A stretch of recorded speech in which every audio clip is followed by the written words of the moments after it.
Welcome to Vetted Conversations, coming to you from our 2026 Flag Day convening in Washington, D.C. This is our live events series where we bring veterans, military family members, and community leaders together for the conversations that actually move the needle on civic engagement and patriotic participation.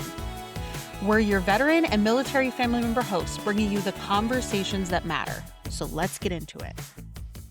I am excited to be hosting the panel on Civics, Not Politics, Veterans Leading in the Nonpartisan Election Space with Alberto Ramos, the CEO of Veterans for All Voters, and Chris Purdy, the CEO of the Chamberlain Network. I'll start with Chris. Chris is the CEO of the Chamberlain Network, an organization dedicated to mobilizing veterans and protecting democratic values and institutions. A former combat in the Army National Guard and an Iraq War veteran, Chris has extensive advocacy experience, having previously led veterans initiatives at international human rights organizations. He also has a background in education, serving as a special education school teacher and administrator. Chris is actively involved in national security and human rights initiatives and holds degrees in sociology, education, and public affairs. Alberto is the CEO of Veterans for All Voters, a veteran-led nonpartisan nonprofit working to reform American democracy and ensure fair, open, and competitive elections.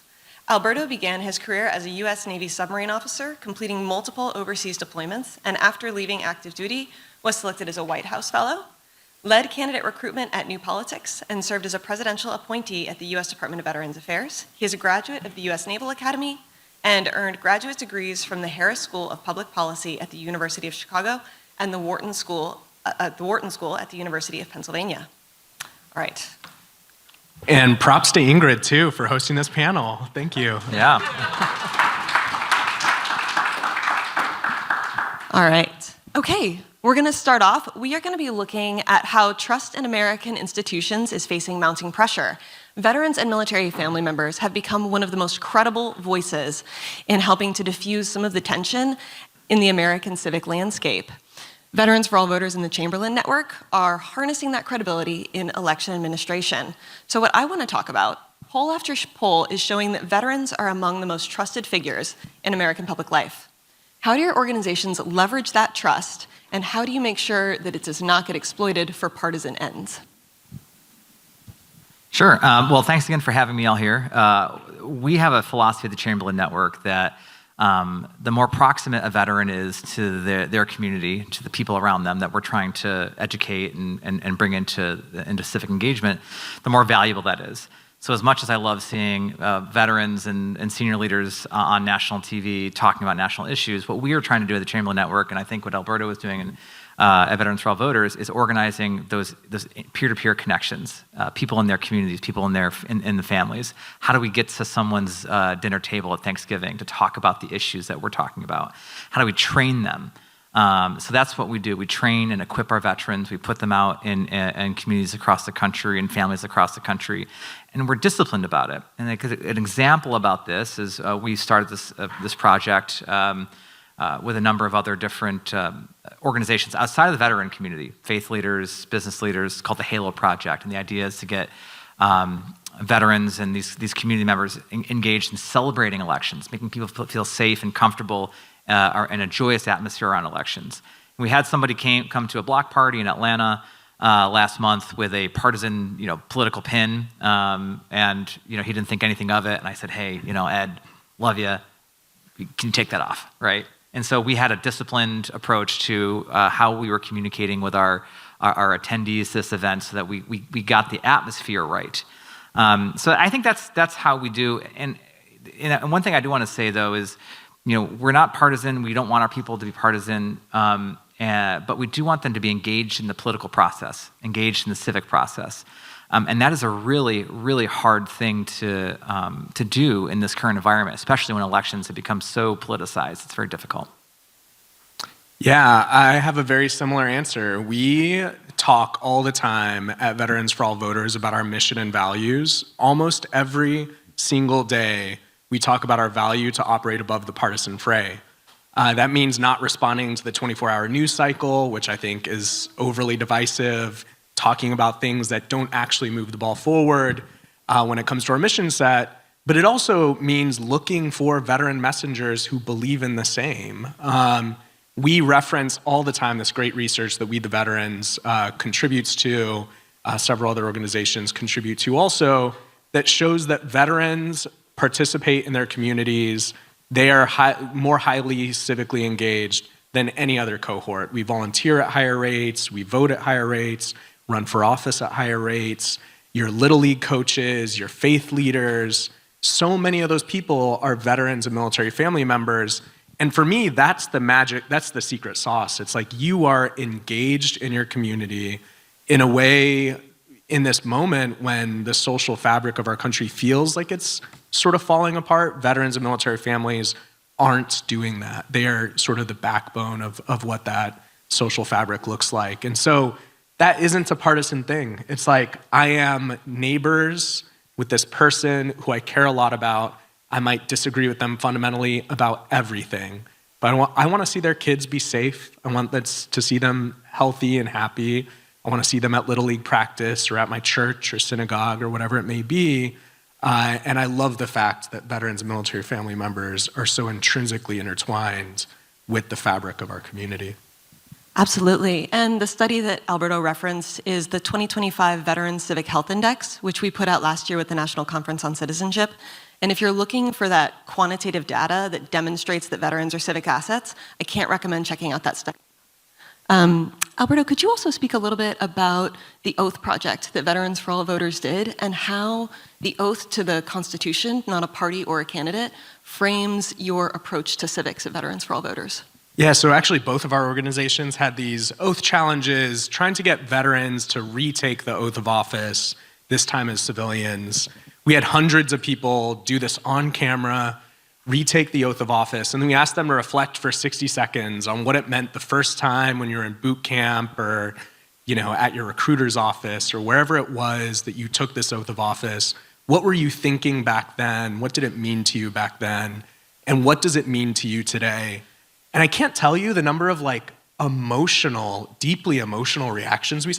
Dozens of people cried as they read those words again for the first time, in some cases in decades since they had left the military, talking about what it meant to swear an oath to a constitution, not to a person, not to a political party, but to a constitution. And there's just something, again, incredibly beautiful about this idea and rare in the world. There are other countries where you swear an oath to the people of your country. We don't do that here. You swear an oath to the king or queen. We don't do that here. You do it to a constitution, to a set of values, a moral and legal construct that supersedes anything else. And it was really cool to see these reactions as people sort of talked about what that meant to them. Chris, what about you? And could you also share a little bit about how, along with the Oath Project, the way that you see people showing up at the local level to make a difference in their communities? Yeah, I'm just thinking about 19-year-old Chris Purdy in the Buffalo Meps at a certain year in the past. Get emotional about that, right? That's the point in your life that defines who you are for the rest of your life. And I don't think at 19 I understood fully what I was doing, right? But as I got into service and as I grew, kind of matured through my life, I look back and I really bought into those values, that oath of commitment to the Constitution. And so I was really grateful that Veterans for All Voters led that project and was to play a tangential part on the outside in our organization. Because veterans want to continue to serve. And I think this gets to your question. When we take off the uniform, I was actually just interviewing someone yesterday for a role, and she was talking to me about the sense of listlessness that she felt after getting out of service. And I think we've all felt that in this room, right? You get out of service, it kind of takes a few years to find yourself. Maybe you were in the service for 4 years or 20 or 30, and you just don't have that community. You don't have that shared sense of value of the people around you. And what does it mean to join an organization that can then help you find that sense of purpose? And I think that's what the people in this room are doing. That's what the veterans are doing, Veterans for Voters, and that's what we're trying to do around elections, trying to get people engaged on something tangible that they feel like they can control in their neighborhoods. We can't control what's happening here in DC at the local level, but people can show up and throw a block party around their polling locations outside of the legal limits, obviously. And we help people figure out what that is. I actually have one other idea that occurs to me as we're having this conversation. And for me, I don't mean this to be controversial, but I think that this oath, this oath that we swear to the Constitution is necessary but insufficient. It is necessary, it's beautiful, it's all the things that I said earlier. But there is also this social stickiness. I've known Ellen for a long time. She'll tell the story, I'm sure, later on at the reception. I have known her and her husband since they first started dating. One of the people who introduced them was our friend Glenn. And there's this social stickiness. It's unsurprising to me that there is a group of people who, you have a magnetic personality too. Like people, we're stuck to you too.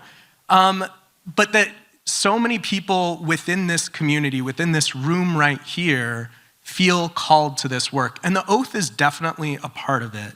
The Constitution is definitely a part of it. But I think that there is something in the experience of being a military member or a military family member where it's like, I don't know, you choose to get together with a group of friends and choose, choreograph how you walk in lines, to march around, and then you're like, me and my homies are gonna fight you and your homies. It's like this inherently social thing. And then when you leave, you are looking for that social element still. And in many cases, you lose that. You feel like you are lost without that social connection.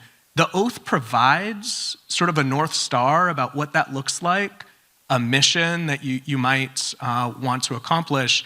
But I'm just so empowered by this group here that is defining what it looks like as a social group of military members, veterans, and family members to do something for our communities. And I think that social stickiness is also super important. I've never heard of marching as described as choreographed, but I guess it is, yeah. Well, I actually have an anecdote that I think can back up your story. When we put out the call for Vet the Vote via the VA newsletter, and we've got a couple of former VA officials in this room that helps make that happen, within 12 hours, we had 34,000 people sign up to serve as poll workers. And I feel like that just was such a clear, tens of thousands of people, when said, hey, can you step up and serve your community, immediately said, yes, absolutely. Where do I sign up? And so I agree. I think that there is that call to serve. It's just endemic to the community. And so obviously we know people want to volunteer. They want to be part of their community, do continued service. How do you both train or work with people that want to work with your organizations to help them in those socially sticky moments where a hot button issue might come up or something controversial? What tools do you give them to help them stay in their lane, to be nonpartisan, and to kind of work through some deeply polarizing issues right now, especially as we come up to the midterms?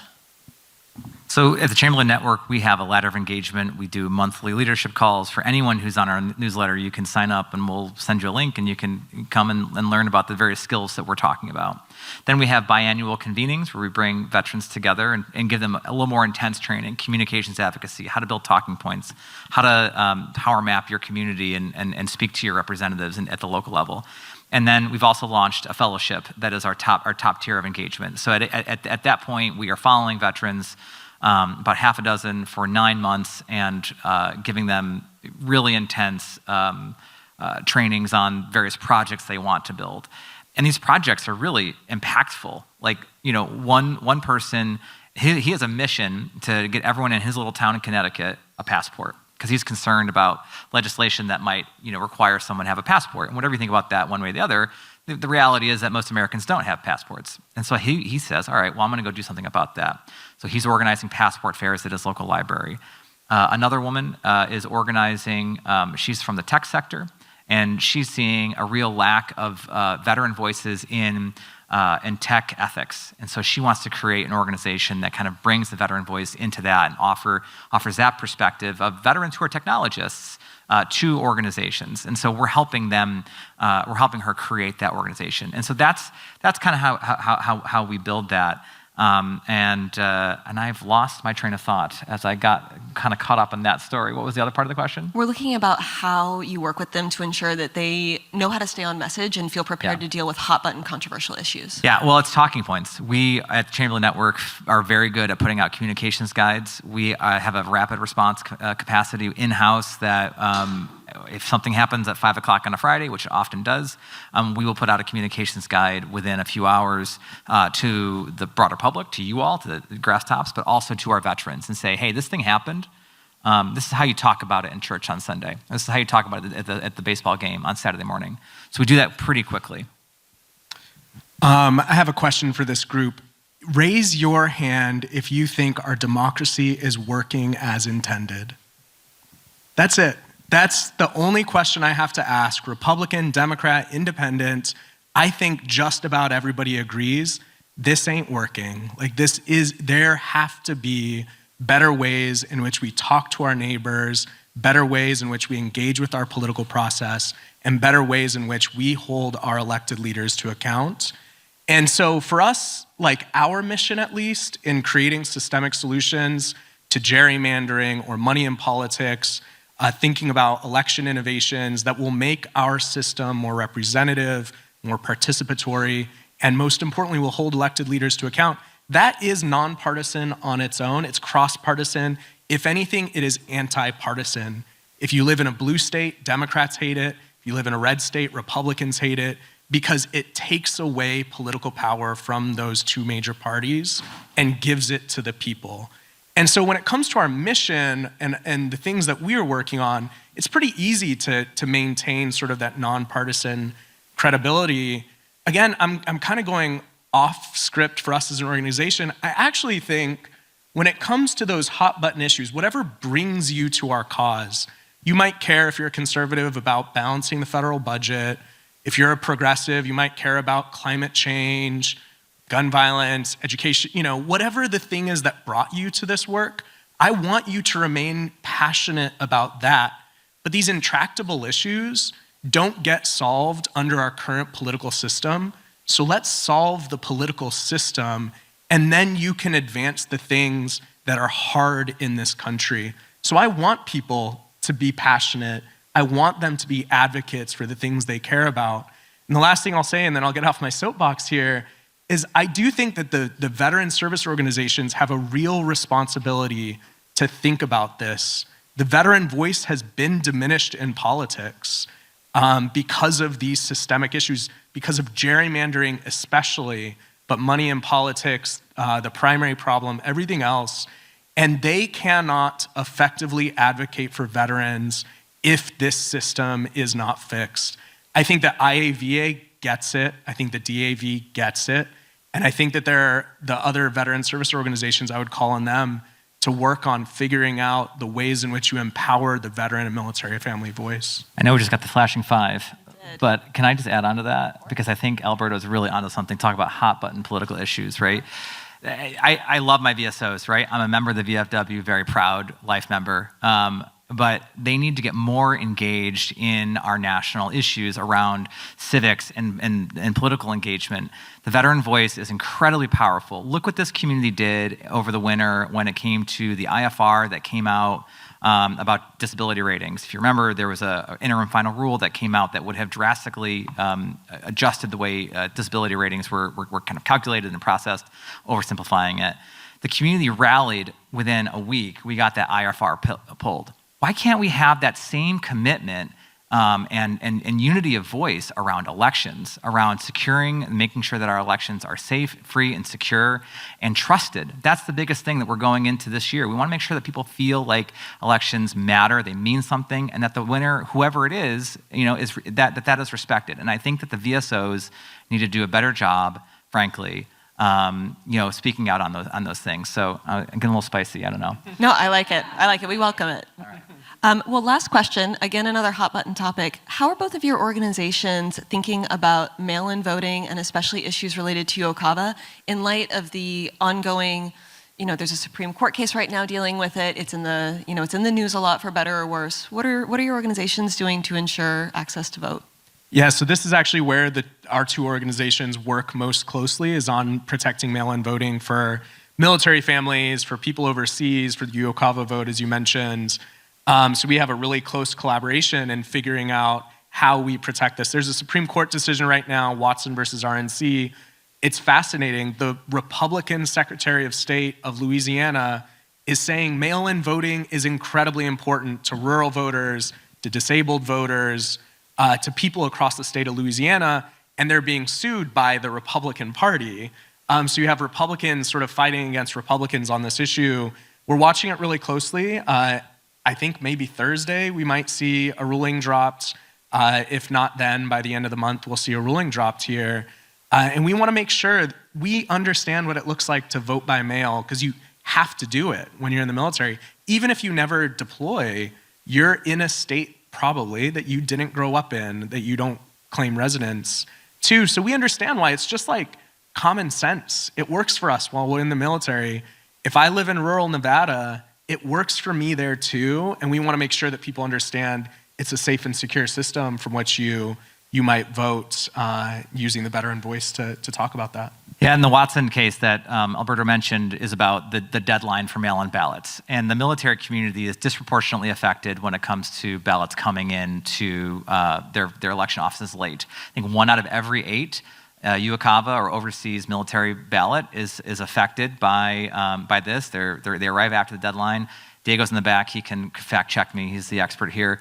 And you know, it impacts our community, but also the people that we know and love, right? I use mail-in ballots right now in 2026 outside the military. I spend my summers in upstate New York. I live in Atlanta, vote in Atlanta. Anyone who knows Georgia elections knows we vote every month, all the time. It's insane. So we had to do a mail-in ballot application. We filled that out 3 weeks ago after the primary ended for the runoff. We got our ballot on Friday, last Friday. I filled mine out, did mine perfect. My wife made a small mistake. She's not seeing this, so she won't be able to, it's okay. And we had to call the Secretary of State and then Fulton County to determine, do we need a new ballot? What's the problem here? That delay of 2 or 3 or 4 days could potentially disenfranchise her because she made a mistake on the back of her ballot. She perforated an edge, ends up, it's fine, we can just tape it up, it's not a big deal. But this impacts everybody. Mail-in voting is an American institution, and we need to defend it. Could I just say one more historical fact about mail-in voting? It has existed since the Civil War. Abraham Lincoln realized that he wanted to ensure that Union soldiers could continue voting even when they were all across the country, away from the places that they called home. So this is deeply intertwined with the military experience. It's a deeply intertwined part of American history, and it's something that we think enfranchises voters, allows for more participation, more representation, and again, holds elected leaders accountable. Any call to revoke mail-in voting, to make it harder, I think is a move in the wrong direction. Well, thank you. If there's one thing I know about a meeting, it's that you should always end with Abraham Lincoln. So I'm going to say thank you to my panelists. I feel like there's a joke there that I missed. There is a joke there. Ellen did a sign-off for one of our Vet the Vote Coalition meetings with a fantastic quote from Abraham Lincoln, and then asked for more questions, and there were a lot more questions. So. Lincoln, let it go. Don't ask any more questions. So I want to say thank you to our panelists. We really appreciate the conversation. And I think I am now turning it back over to Ellen. Thank you. Thank you. That's a wrap on this conversation. Thank you to our panelists for showing up, speaking openly, and reminding us why this work matters. If this resonated with you, subscribe to Vetted Conversations wherever you get your podcasts and pass it along to someone who needs to hear it. To learn more about We the Veterans and military families, head to wetheveterans.us. We'll see you on the next one.